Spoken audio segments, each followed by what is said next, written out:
IELTS Listening. You will hear a number of different recordings, and you will have to answer questions on what you hear. There will be time for you to read the instructions and questions, and you will have a chance to check your work. All the recordings will be played once only. The test is in 4 sections. At the end of the test, you will be given 10 minutes to transfer your answers to an answer sheet. Now turn to Section 1. Part 1. You will hear a podcaster interviewing a professional pilot about various aspects of being a pilot. First, you have some time to look at questions 1 to 5.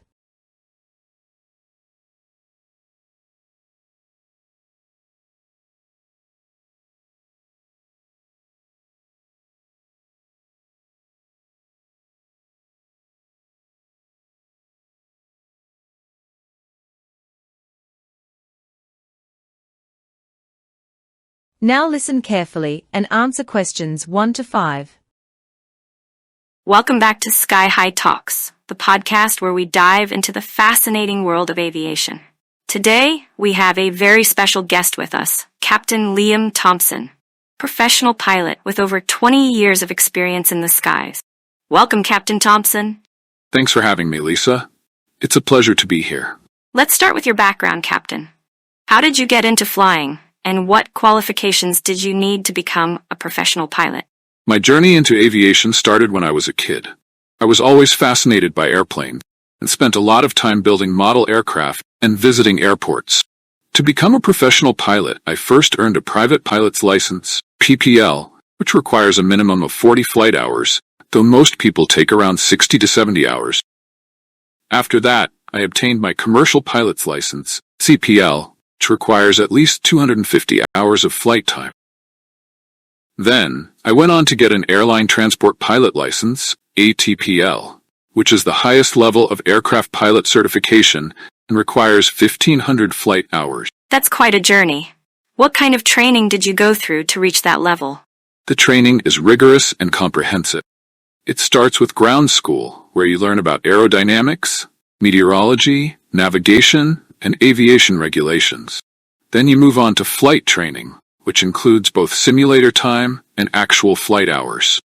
During simulator sessions, you practice handling various scenarios, including emergency situations. Once you have enough flight hours, you start training on specific aircraft types.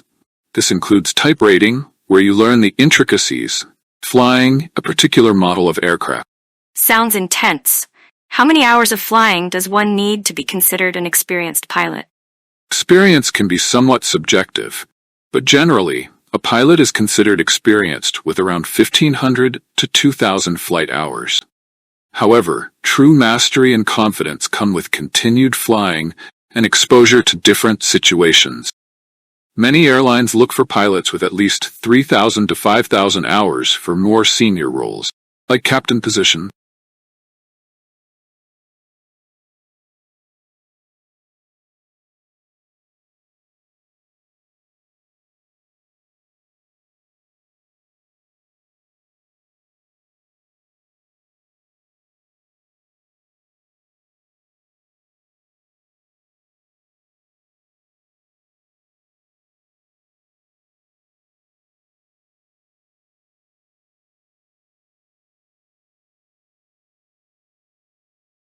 Before you hear the rest of the conversation, you have some time to look at questions 6 to 10.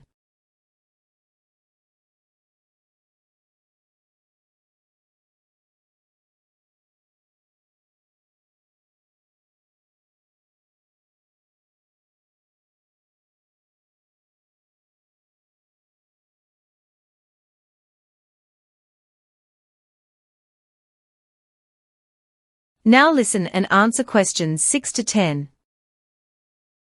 What's the most dangerous time during a flight? Statistically, the most critical phases of flight are takeoff and landing.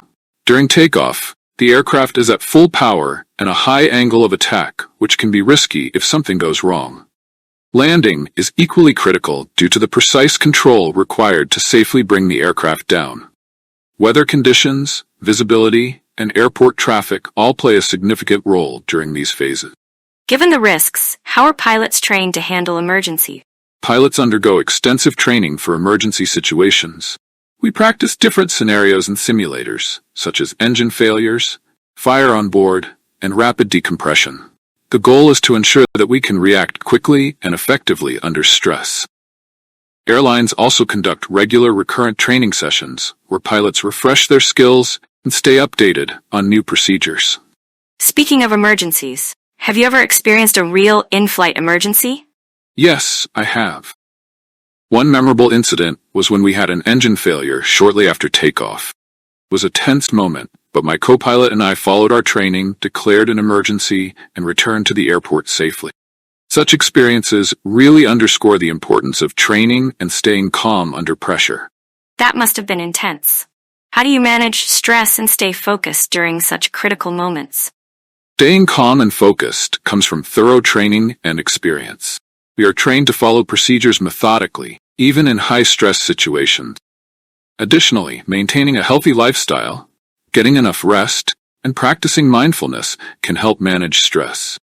Communication with the crew is also crucial to ensure everyone is on the same page. Can you tell us more about the dynamics between the captain and the co-pilot? How do you work together during a flight?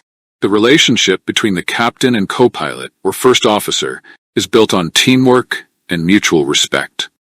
Both pilots are highly trained professionals, and we rely on each other to ensure a safe flight. The captain is ultimately responsible for the flight, but the co-pilot plays a vital role in assisting with navigation, communication, and monitoring systems. We follow a sterile cockpit rule during critical phases, meaning we focus solely on flight-related tasks and maintain clear communication. Decision-making is collaborative, and we discuss any issues or concerns to reach the best solution. That's really interesting. How do you handle differences of opinion or disagreements in the cockpit? It's essential to maintain a professional attitude and open communication. If there's a disagreement, we discuss it calmly and rationally, always prioritizing safety. Airlines provide clear standard operating procedures (SOPs) that guide our actions, so we have a framework to follow. If a situation arises where we can't agree, the captain has the final say, but it's rare for it to come to that. The key is mutual respect and trust in each other's abilities. How many pilots are typically on board for different types of flights? For any large commercial flight, whether short haul or long haul, there are a minimum of 2 pilots, captain and a co-pilot.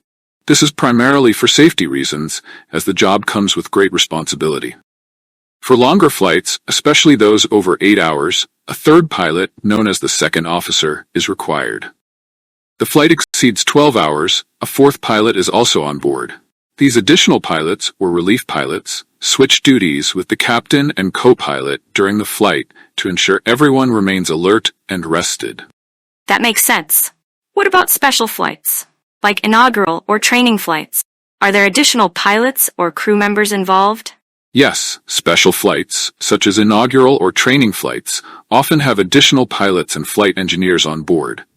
These flights can involve more complex operations or training for new routes or aircraft types, so having extra crew ensures that everything runs smoothly and safely.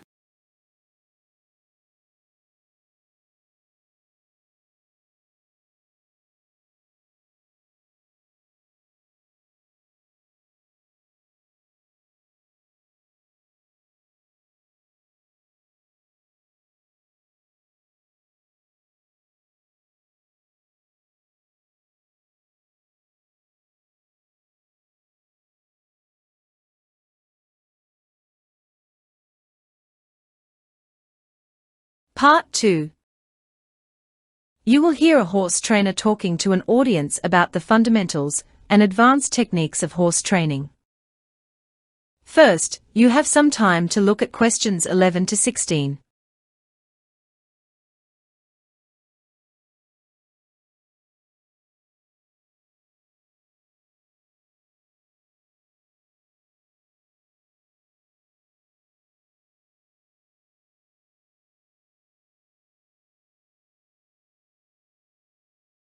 Now listen carefully and answer questions 27 to 30. Good afternoon, everyone. My name is Mark, and I've been a horse trainer for over 15 years. Today, I'd like to share some insights about what it takes to train a horse and build a trusting relationship with these magnificent animals. First and foremost, training a horse begins with understanding their psychology. Horses are herd animals, and they naturally seek a leader. If they don't perceive you as the leader, they'll assume the role themselves, which can lead to problems. Establishing leadership doesn't mean using force or intimidation. It means earning their respect, consistent, calm, and clear communication. Horses respond to body language, tone of voice, and the energy you project, so it's crucial to approach them with confidence and patience. One of the most important aspects of training is groundwork. Before you ever get in the saddle, you need to work with the horse on the ground. This includes teaching them to lead, stand still, and move in response to your cues. Groundwork helps establish boundaries and reinforces your role as the leader. Simple exercises such as lunging or walking over poles can greatly improve a horse's responsiveness and trust. When it comes to riding, the foundation you've built on the ground translates to better performance and behavior under saddle. Start with basic commands like walk, trot, and halt. Always reward the horse with praise or a treat when they respond correctly.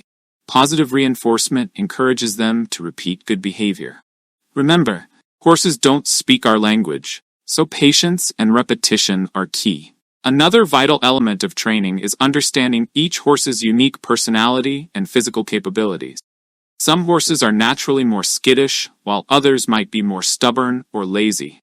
Tailoring your training approach to the individual horse makes a huge difference. For instance, a nervous horse might benefit from more desensitization exercises, exposing them gradually to various stimuli in a controlled environment. Conversely, a lazy horse might need more engaging and varied workouts to keep them interested. Nutrition and health also play a crucial role in training.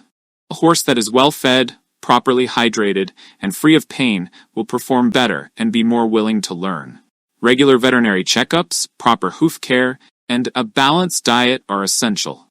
Make sure to provide plenty of fresh water and high-quality feed. Supplements can be beneficial, but they should only be added if there's a specific need identified by a vet. One of the challenges many trainers face is dealing with behavioral issues. Common problems like biting, kicking, or refusing to follow commands often stem from fear, pain, or confusion. It's important to investigate the root cause of the behavior rather than just treating the symptom. For example, a horse that suddenly starts refusing jumps might have a sore back, or might be afraid due to a previous bad experience. Addressing these issues with empathy and professional help if needed will lead to better outcomes than punishment.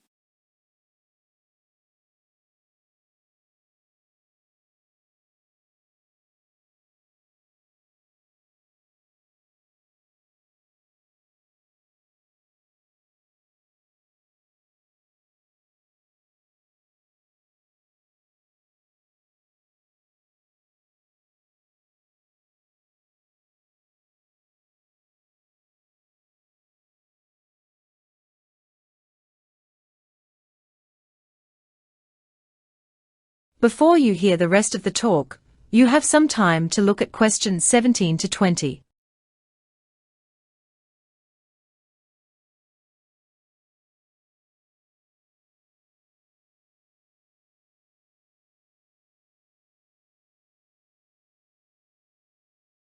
Now listen carefully and answer questions 17 to 20.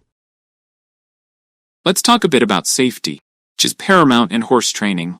Always wear appropriate gear, such as a helmet and boots, and make sure your tack is in good condition. Be aware of your surroundings and never take unnecessary risks. Training sessions should be structured but flexible enough to adjust based on how the horse is responding on any given day. Building a bond with a horse takes time. Spend time grooming, talking to, and simply being with your horse outside of training sessions. This helps in building trust and a deeper connection. Horses are incredibly intuitive animals, and they will mirror your emotions. You are calm and confident, they are more likely to be the same. Now, for those of you interested in becoming a horse trainer, there are certain qualifications and steps you should consider. While formal education is not always necessary, it is beneficial. Many trainers start by gaining hands-on experience working at stables, volunteering, or assisting more experienced trainers. Courses in equine science, veterinary care, and animal behavior can provide valuable knowledge. Certification can also enhance your credibility and skills. Organizations like the Certified Horsemanship Association, CHA, offer certification programs that cover safety, training techniques, horse management. Continuing education through workshops, clinics, and seminars is crucial, as the field is always evolving. In conclusion, training a horse is a rewarding journey that requires patience, understanding, and dedication.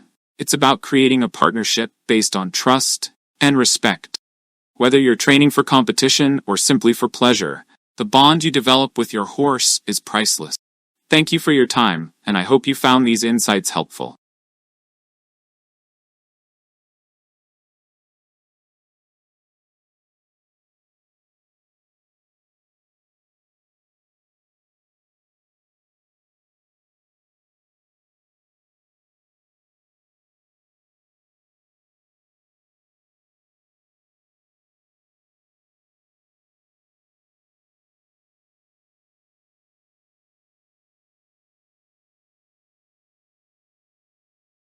Part 3.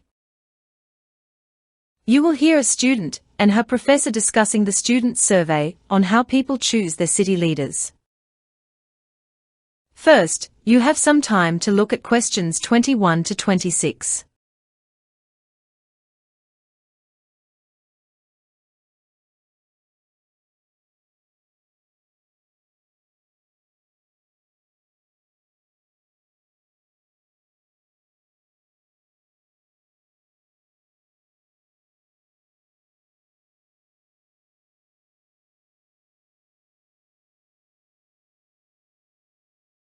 Now listen carefully and answer questions 21 to 26.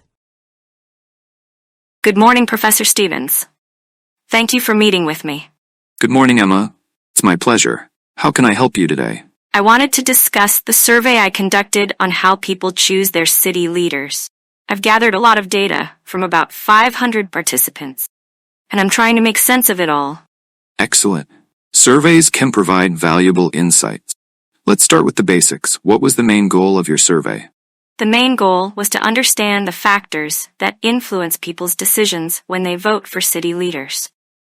I wanted to know what characteristics and qualities are most important to voters, and what promises or policies from the candidates resonate the most.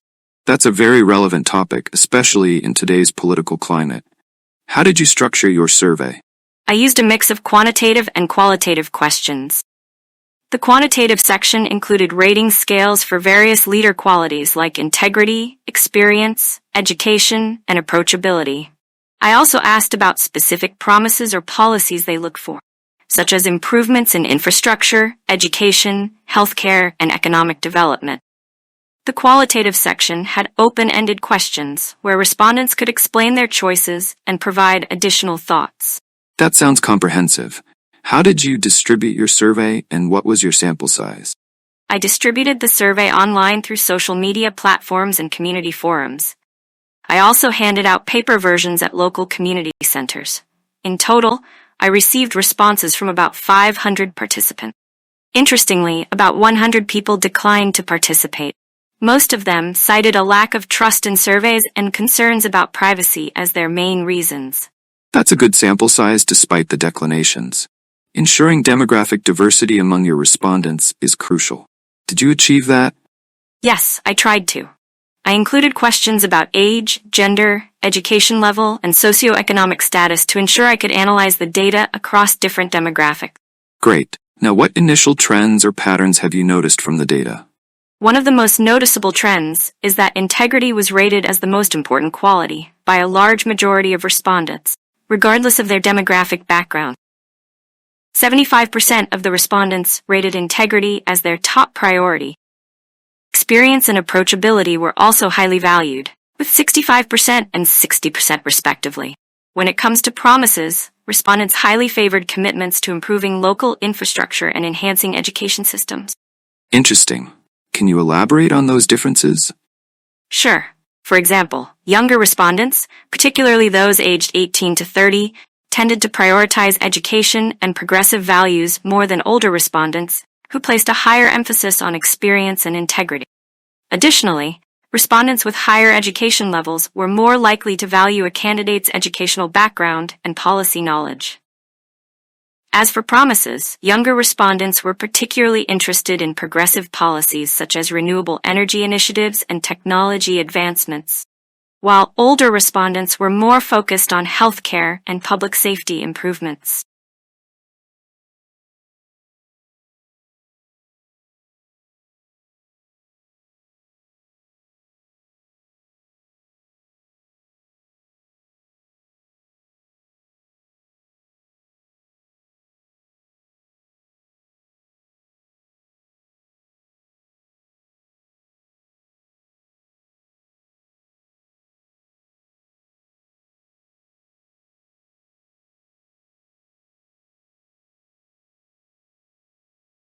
Before you hear the rest of the discussion, you have some time to look at questions 27 to 30.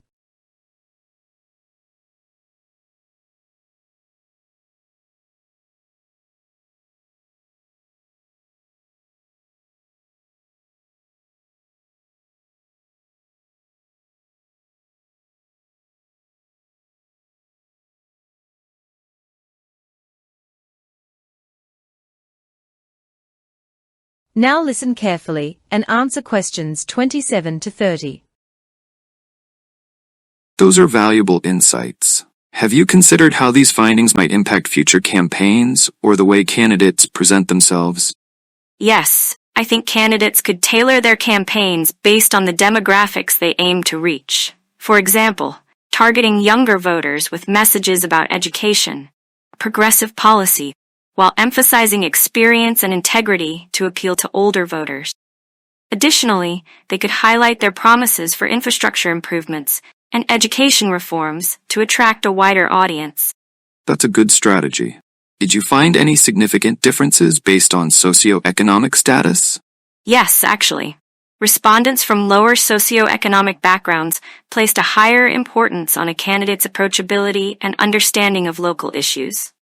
About 70% of respondents in this group rated approachability as a key factor. They seem to value leaders who are perceived as being more in touch with their daily struggles. Promises related to economic development and job creation were particularly important to this group.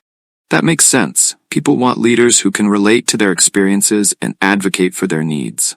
How do you plan to present these findings? I'm thinking of organizing the report into sections based on the different demographics and their priorities. I'll include charts and graphs to visually represent the data, and I'll highlight key quotes from the qualitative responses to provide more context. I'll also emphasize the most popular promises and policies to give a clear picture of what voters are looking for. That sounds like an effective approach. Visual aids can help make the data more accessible and engaging. Do you have any concerns or challenges with your data?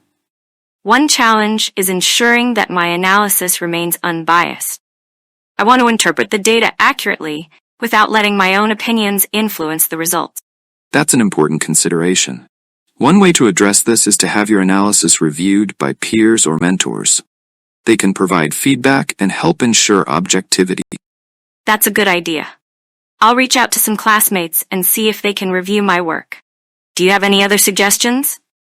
Just make sure to clearly define your methodology and be transparent about any limitations of your survey. It's also helpful to suggest areas for future research based on your findings. Thank you, Professor Stevens. This has been really helpful. I feel more confident about how to proceed with my report now.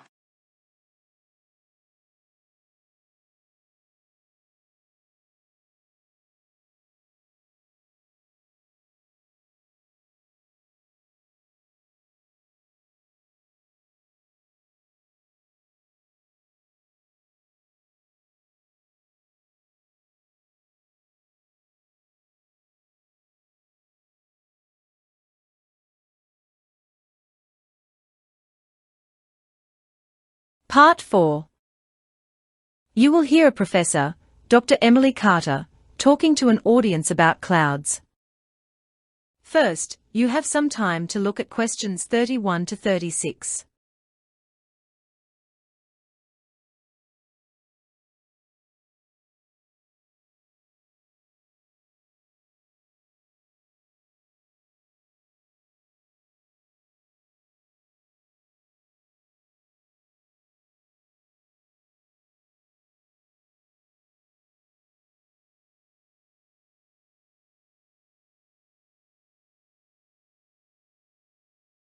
Now listen carefully and answer questions 31 to 36. Good afternoon, everyone. I'm Dr. Emily Carter, and today I'll be talking about clouds, an essential element of our atmosphere that plays a crucial role in our weather and climate.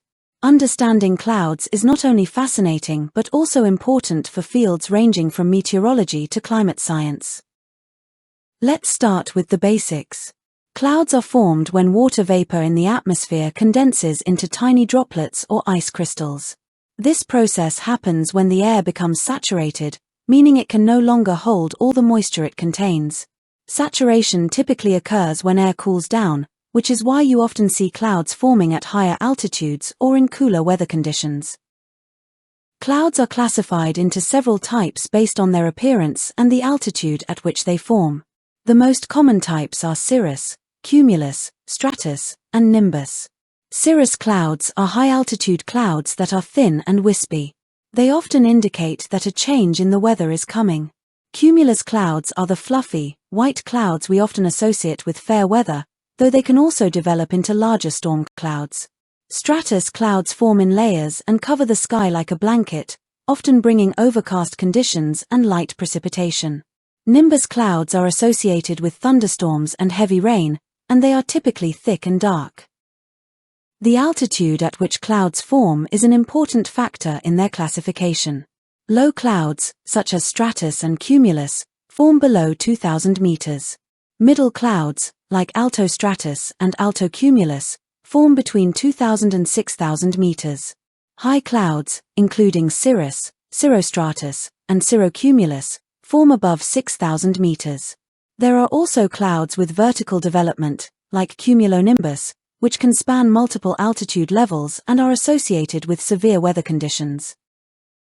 Clouds play a significant role in regulating Earth's temperature. They reflect sunlight back into space, which can cool the surface of the Earth. At the same time, clouds trap heat radiating from the Earth's surface, acting like a blanket and keeping the surface warmer.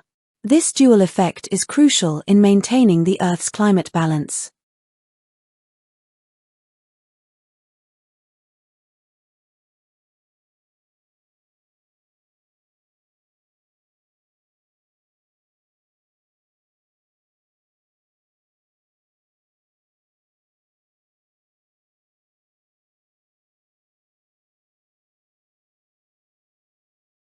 Before you hear the rest of the talk, you have some time to look at questions 37 to 40.